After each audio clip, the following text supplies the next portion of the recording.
that. Now check this out, we do have that Dark Shrine from Protoss as well as 2 DTs just now getting morphed in now, or warped in rather. And now there's enough energy for 1 scan and 2 scans actually. So if our Terran player is smart, he will manage to ward this off. Yeah, he has spotted the Shimmer, though. He does know that there are Dark Templars running around. The one in the natural might actually escape. There's only one Marauder going after it, and it does. It manages to slip out there. However, the one in the third base is pretty easily taken out. Yeah, and this is actually really good by our Protoss player. Might be what he needs to get back into the game. His DT in the main base is just got 16 kills right now. Oh so wow! I totally missed that there was a third one. My bad, everybody who's watching on my channel. That was a big mistake on my part. So yeah, that's exactly what he needed. It's now 38 probes to just 16 SCVs. Wow, that is crazy. I guess the old maxim that somebody who's spectating brought up, where if you're behind, build a Dark Shrine, is really coming true. Yeah, and Omni here with his DT going in for some more harassment. That one Dark Templar over at the second base does have 6 kills right now. Of course, Yosho is building a turret for sight against cloaked units, so if he does manage to get that, this DT will be nullified for now. Yeah, that one DT tries to run right into the base and is completely shut down by that turret. Though, as we look at the resources being gathered tab, one of the fancy tabs that are available that take up huge parts of your screen, it's actually now evening out and even starting to favor the Protoss player. So the longer this game goes on, the better he's doing, and is going to start pulling his way back in. Yeah, absolutely, and this is really panning out to be an excellent game. Very excited to see how it continues on. I do have to say, the more that I'm seeing of this, and the more that I'm hearing about how Broodor was back in the day with the potential for comebacks, I'm absolutely loving the way that the lower resources is working out, because in an ordinary game of StarCraft 2, Protoss player would have been totally dead. The amount of pressure that could have been applied off of those 2 bases would have just been the end of the game. But even after losing 2 Nexuses for very, very little in return, the Protoss player is finding a way to pull himself back in.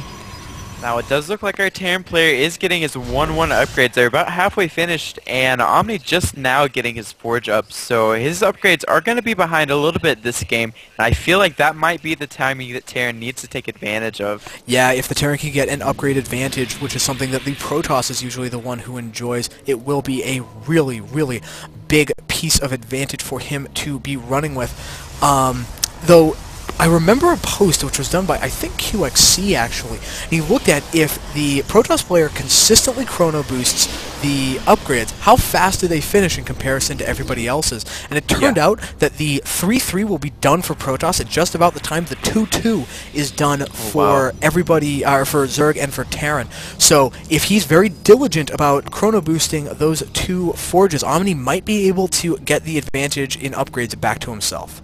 Now it does look like we have a push coming out here from our Terran player, Marine Marauder Medevac, with 1 Raven in there for that point defense drone, which actually won't really do anything right now. Yeah, he'll just throw down a couple of turrets, which is, we all know, is a very popular and widely used spell for doing absolutely nothing over the course of the game, but maybe a little harass. However, what the really big challenge is going to be is these 4 medevacs with almost full energy, and right now he's just going for the Nexus snipe, and this is going to work extremely well. That Nexus is totally doomed. Oh man, takes out that Nexus now. Looks like he's lifting off actually, or running away from this fight. That's going to be really bad if he starts taking fire on those. If that was some better targeting on the part of the Protoss player, or maybe just 1 or 2 stalkers, he would have been able to really punish that snipe. But as things are, Omni just lost another base essentially for free. Wow, that was super risky by Terran, but oh my god, he's coming back in anyways.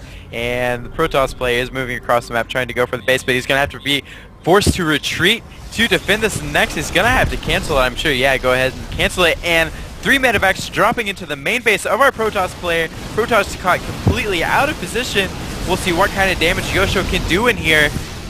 There are a couple Zealots being warped in. They do have the charge upgrade, but I don't think that it matters against that many units being healed by that many medevacs. Then they're in a terrible little choke, too. Those Zealots in the back are not able to do anything. That was actually a really cleverly played...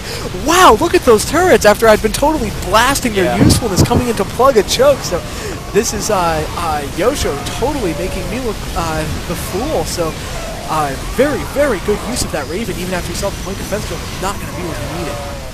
indeed. Now these Archons are doing excellent splash damage against these bio units, and it looks like Yosho is going to lose his forces in this attack.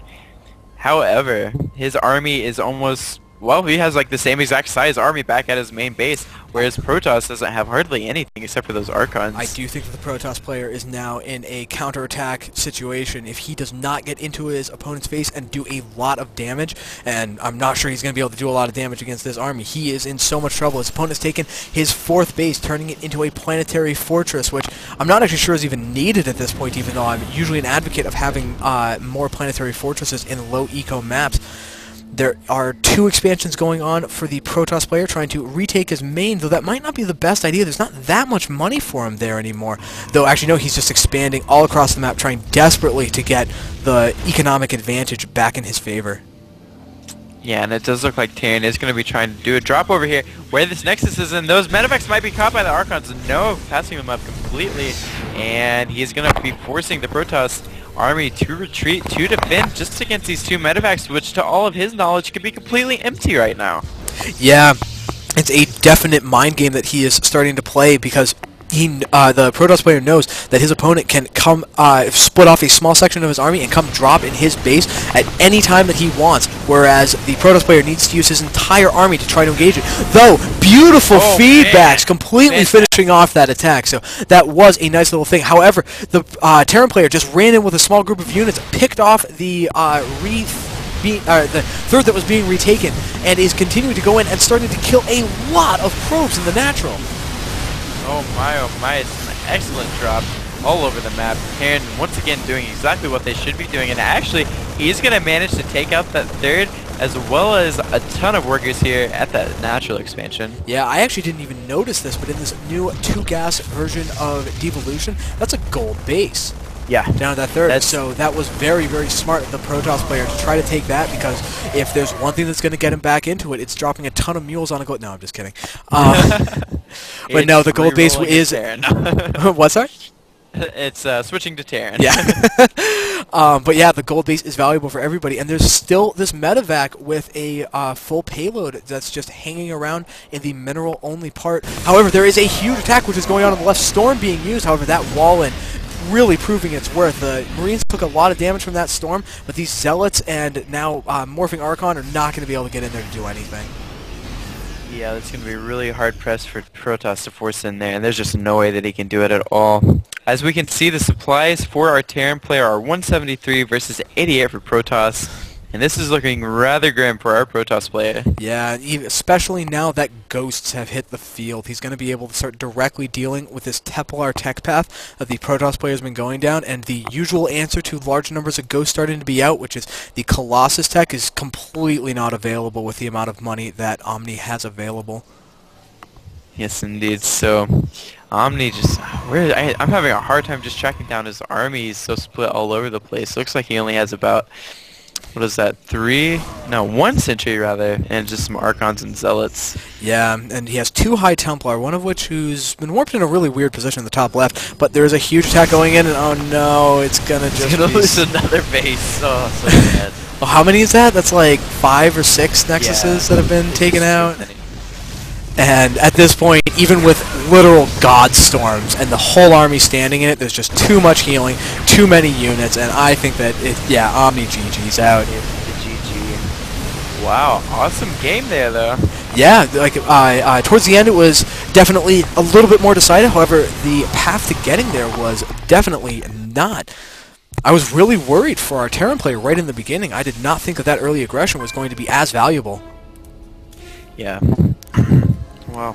There was a chance for Protoss to come back, and I really wish that he had, because that would have been so epic, but, it's all good. He did do everything right to try to come back into it, but ultimately the advantage of his opponent was just too big.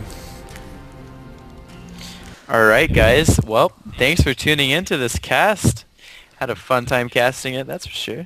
Yeah, absolutely. So, to everybody who will end up watching this in the VOD archives, peace out. Thank you very much for watching this marathon casting session that Pull and I have been doing. However, everybody who is on the live stream, are we up to like 12 viewers yet?